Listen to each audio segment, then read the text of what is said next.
Arrivé à TVL en qualité de journaliste et intervenant, je peux témoigner que TVL, c'est du sérieux. J'ai vu par moi-même la qualité du savoir-faire des équipes, le professionnalisme du matériel, des studios et de l'organisation. Cela fait 12 ans que TVL existe, 12 ans d'expérience, 12 ans que rien ne serait possible sans nos donateurs. Certes, le modèle du don n'est pas vraiment le plus facile, mais il permet à TVL de rester libre et de produire de l'information de qualité. Les donateurs, en vérité, sont nos seuls patrons. Ils sont les garants et les gérants de la première chaîne alternative de France. Et cette relation de confiance n'en est qu'à ses débuts. Notre chaîne n'a jamais eu autant de vues et d'influence et entre maintenant dans une nouvelle phase de croissance qui ne s'arrêtera que lorsque nous aurons pris le pouvoir et remplacé le JT de France 2 par celui d'Élise Blaise. Alors, ceci est une invitation. Une invitation à l'audace. Soyez les pionniers, soyez à l'avant-garde de la croissance d'une structure d'expérience qui ne fera que continuer son développement. Et ce, malgré les pressions du pouvoir et des banques. Participez dès maintenant à la croissance financière de TVL en faisant un don, comme vous investiriez dans une action d'une entreprise patriote d'avenir. Car au moment où la presse alternative aura remplacé les médias de grand chemin, vous pourrez dire « j'étais là ».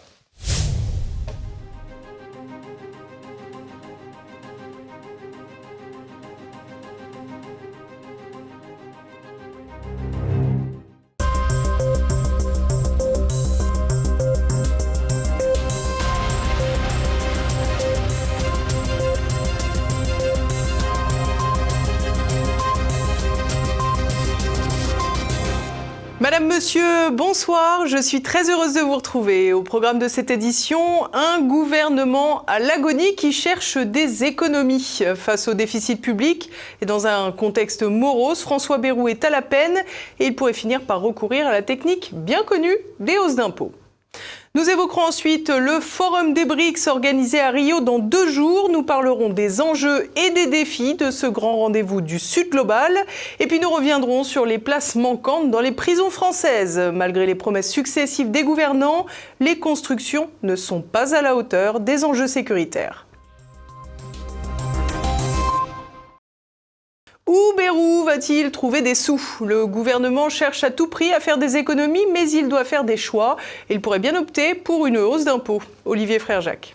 Un déficit public à 4,6% du PIB en 2026, une économie morose et un gouvernement qui cherche 40 milliards d'euros d'économies. Une équation mortelle, car si jusqu'à présent l'exécutif privilégie la réduction des dépenses publiques, celle-ci, si elle ne prend pas de l'ampleur, ne permettra pas de faire les économies recherchées. L'une des pistes principales est l'année blanche, un gel des dépenses publiques au niveau de 2025 sans revalorisation pour l'inflation prévue à 1,4%. Cela inclurait les budgets des ministères, des collectivités locales et des prestations sociales comme les retraites ou les allocations. Une telle hypothèse est néanmoins écartée par les Républicains et particulièrement Laurent Wauquiez qui joue opportunément la carte du défenseur des contribuables. Le numéro 2, LR de la région Auvergne-Rhône-Alpes, Jonas Haddad, a ainsi écarté cette hypothèse privilégiant des réformes structurelles. Si on fait passer la pilule de l'année blanche dans l'opinion publique en disant que c'est l'alpha et l'oméga de la solution pour nos déficits, ce sera structurellement faux. Ces gens-là ne se posent la question de la réforme structurelle de l'État. Madame Braun-Pivet parle ce matin potentiellement d'augmenter les impôts dans un pays dans lequel on a le taux d'impôt qui est le plus confiscatoire des pays développés de l'OCDE. Et en effet, la présidente de l'Assemblée, Yaël Braun-Pivet, a ouvert la voie à une hausse d'impôts comme pour préparer les esprits alors que François Bayrou dépeignait un tableau noir de la situation il y a déjà 2 mois. Nous ne produisons pas assez et nous ne travaillons pas assez. Nous dépensons trop par rapport à nos recettes. Et pour cause, en France, moins de la moitié du pays exerce une activité. Un problème, là encore structurel, que la réforme des retraites n'a fait qu'effleurer. Une autre proposition sur la table concerne la TVA sociale qui consisterait à augmenter les taux de TVA pour réduire les cotisations patronales et salariales afin de financer la sécurité sociale dont le déficit atteint 15,3 milliards d'euros en 2024. Selon le Haut Conseil au financement de la protection sociale, un relèvement d'1 point des taux de TVA pourrait rapporter 13 milliards d'euros par an. Toutefois, cette mesure, défendue par le patronat pour son rendement immédiat, est jugée régressive par la gauche car elle pèserait davantage sur les ménages modestes qui consacrent une part importante de leurs revenus à la consommation. La suppression de l'abattement fiscal de 10% sur les pensions de retraite est également envisagée, mais le segment électoral des retraités, crucial pour les boutiques parlementaires que sont les partis politiques, rend la manœuvre très improbable. Autre idée avancée par la présidente de l'Assemblée, taxer les super-héritages supérieurs à 13 millions d'euros, ainsi qu'une hausse du taux supérieur de la CSG. Enfin, le gouvernement explore la réduction des niches fiscales estimées à 85 milliards d'euros et une rationalisation de la fonction publique avec une possible baisse des effectifs ou la fusion d'agences publiques. Sur ce dernier point, au Sénat, une commission a étudié les fameuses agences de l'État afin de mettre fin à une partie du millefeuille administratif. Mais le sénateur communiste Pierre Barros a prévenu que les économies ne seraient pas suffisantes, tout au plus un demi-milliard d'euros. Donc je pense que vous avez compris à travers les propos que le résultat, ce rapport est vraiment un travail transpartisan. Et finalement, si je nous replonge un petit peu en arrière, finalement, c'est un peu comme à l'époque du CNR. L'enjeu direct de la recherche d'économie pour les contribuables français, notamment les actifs, est de savoir s'ils vont encore devoir payer. Pour la caste en place, l'enjeu est de se maintenir ou non au pouvoir ou dans les assemblées, alors que les manœuvres budgétaires sont très sensibles et se dérouleront avec le budget à 1 an et demi de l'élection présidentielle. François Bayrou, qui joue sa tête, tente ainsi la carte de la concorde. La division, c'est le plus sûr moyen de couler tous ensemble.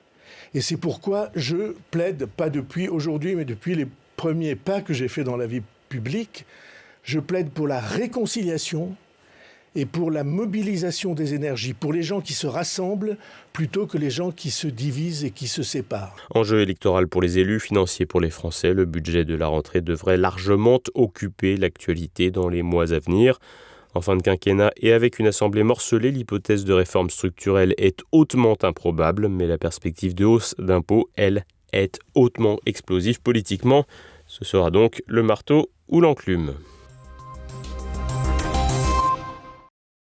Les BRICS Plus jouent les Carioca le 6 et le 7 juillet. Le Sud Global se donne donc rendez-vous à Rio de Janeiro, au Brésil, pour poursuivre leur projet d'alternative à l'ordre mondial rythmé par l'hégémonie américaine, pourtant déclinante. Le point de vue tout de suite. Les BRICS sur la brèche. Alors que les foyers incandescents se multiplient sur la planète, les pays des BRICS Plus et leurs alliés se réunissent pour 2 jours au Brésil, à Rio. Dimanche et lundi, c'est un peu plus de la moitié de la population mondiale qui sera donc représentée dans un forum souvent perçu comme une alternative au G7. Désormais, le Brésil, la Russie, l'Inde, la Chine et l'Afrique du Sud ont été rejoints par l'Iran, l'Égypte, l'Éthiopie, les Émirats arabes unis et l'Indonésie.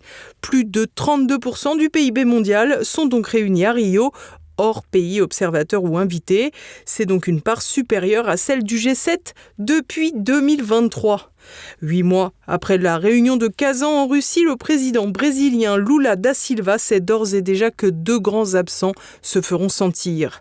D'abord, Vladimir Poutine. En effet, comme ce fut le cas pour la réunion de Johannesburg en Afrique du Sud il y a 2 ans, le président russe a renoncé à se déplacer en raison du mandat d'arrêt émis contre lui par la Cour pénale internationale à laquelle souscrit Brasilia. Un autre géant incontournable des BRICS a également tourné le dos au rendez-vous, le président chinois.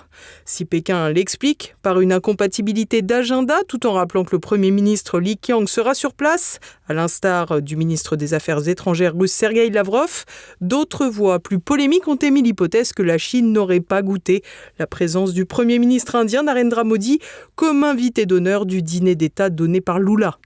Un président brésilien qui n'aura donc pas su créer l'engouement pour ce sommet.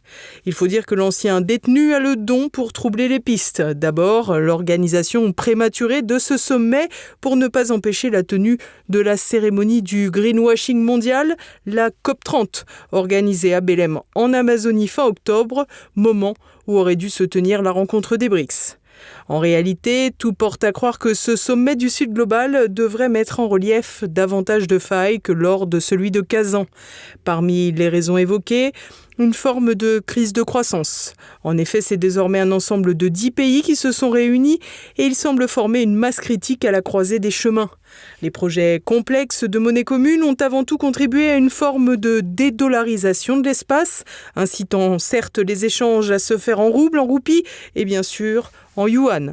Des tendances qui ont d'ailleurs été largement favorisées par les sanctions occidentales diverses et variées. C'est ce qu'expliquait déjà Vladimir Poutine l'an passé à Kazan. Le commerce international et l'économie mondiale, nous l'avons constaté, est en grande évolution.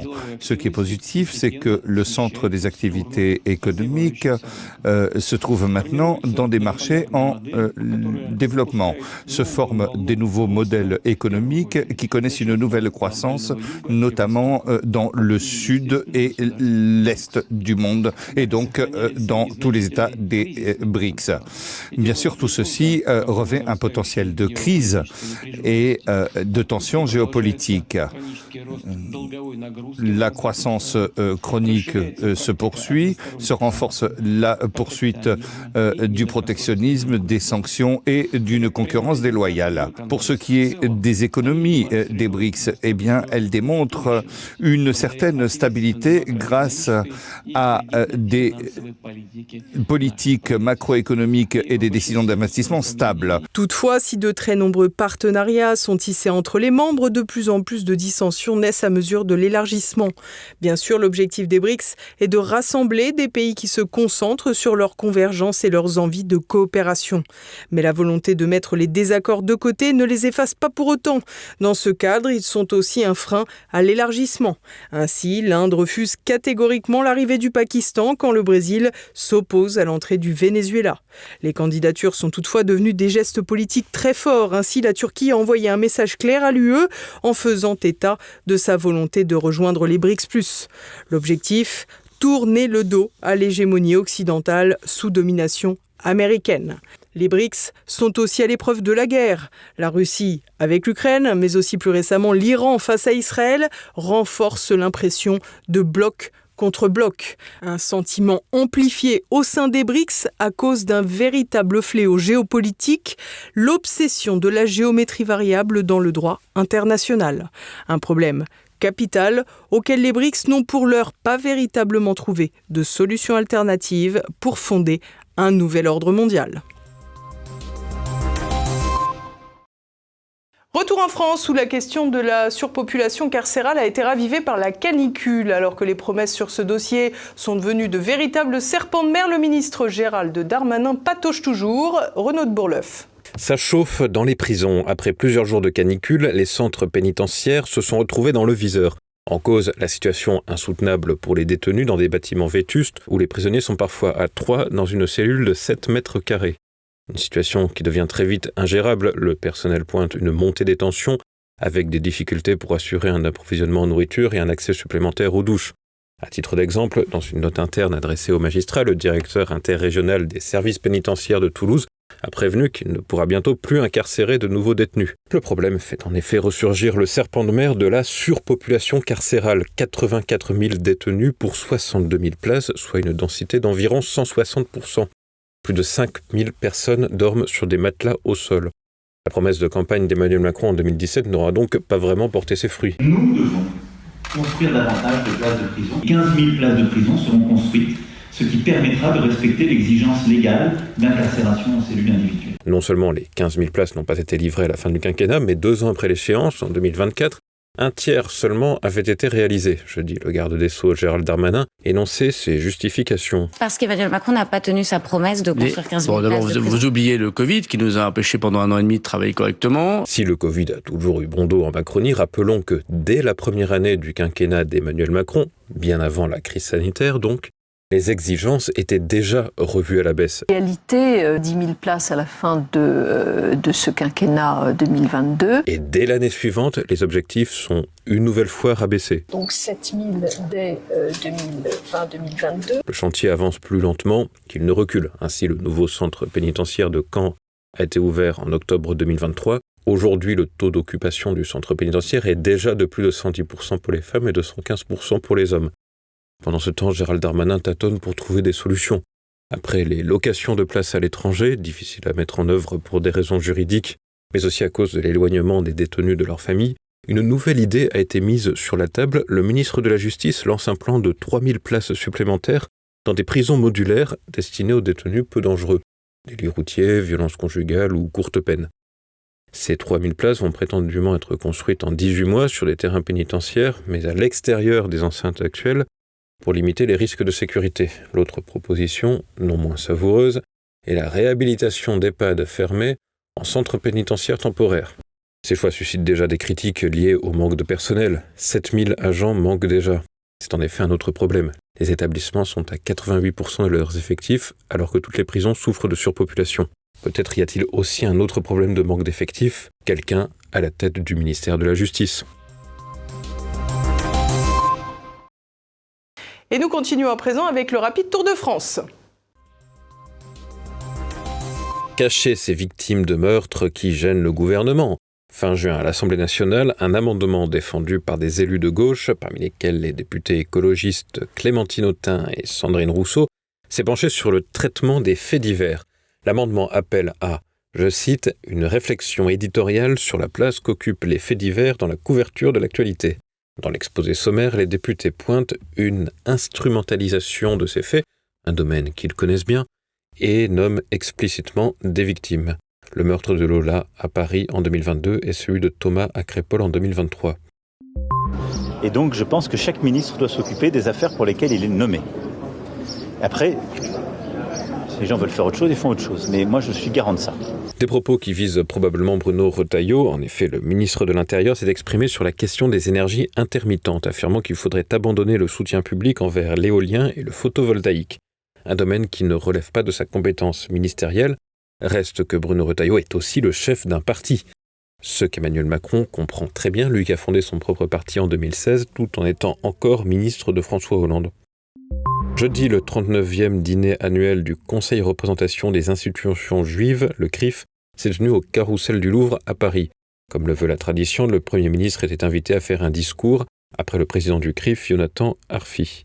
François Bayrou a donc occupé la tribune pendant une trentaine de minutes. Il a notamment déploré l'antisémitisme en France. Beaucoup pensaient, y compris dans cette salle, que le monstre millénaire de la haine des Juifs, cette bête délirante et meurtrière, comme la vision de Daniel, était terrassé à jamais. À ces mouvements, soudains et meurtriers pourtant, nous aurions dû comprendre que la bête dormait seulement. Ces réveils en France se sont faits de plus en plus fréquents, de plus en plus mortels.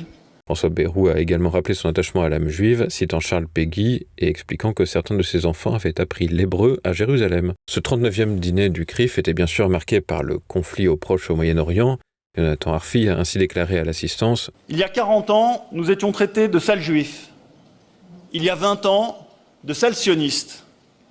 Et aujourd'hui, de génocidaires. » Le président du CRIF a également critiqué les positions de LFI en dénonçant le travail d'hystérisation des débats de Jean-Luc Mélenchon et ses camarades, dont l'influence devrait être rendue résiduelle. Et c'est parti pour la grande boucle. La 112e édition du Tour de France s'élance samedi de Lille pour s'achever le 27 juillet avec 3 passages spectaculaires par Montmartre avant l'arrivée sur les Champs-Élysées.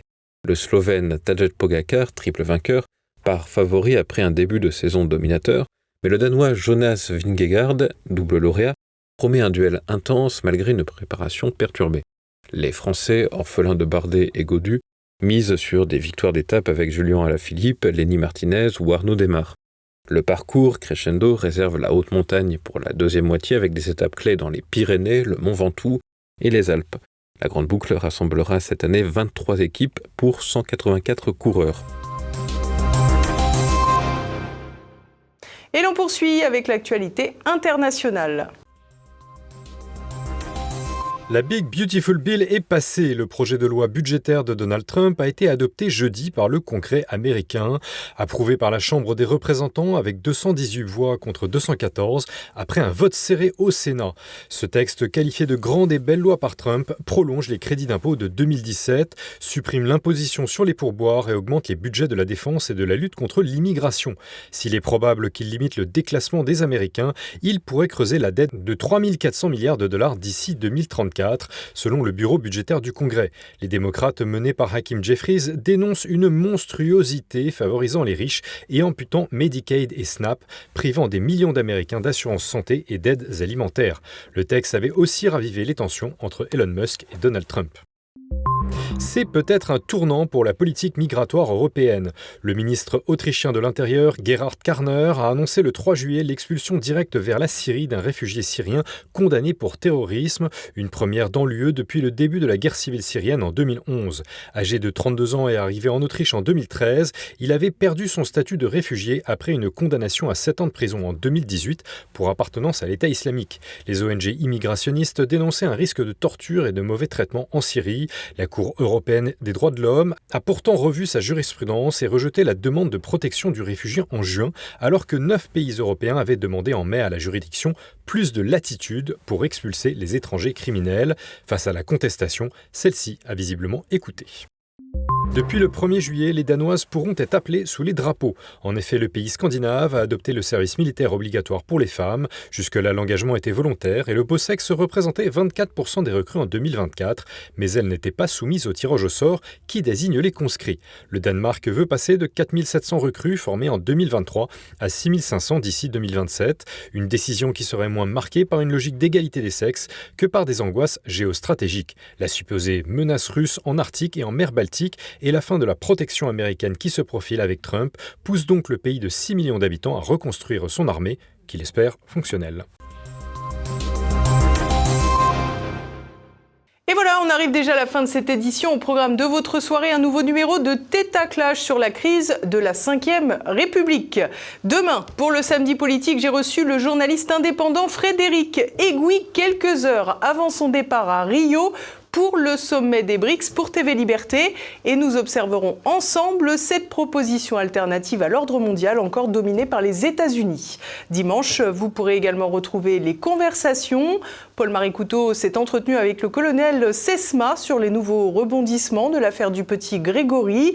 Et dans Terre de Mission, Jean-Pierre Maugendre fait le bilan du pèlerinage de Notre-Dame de Chrétienté. Lundi, dès 7h, c'est un rendez-vous Zoom avec le professeur Jean-Paul Brighelli sur son dernier roman, Les Nuits de Topkapi, une aventure de Balthazar Herrero, médecin du Roi Soleil. Et voilà, c'est à présent la fin de cette édition. Merci à tous pour votre fidélité. On se retrouve lundi. En attendant, portez-vous bien. Bonsoir.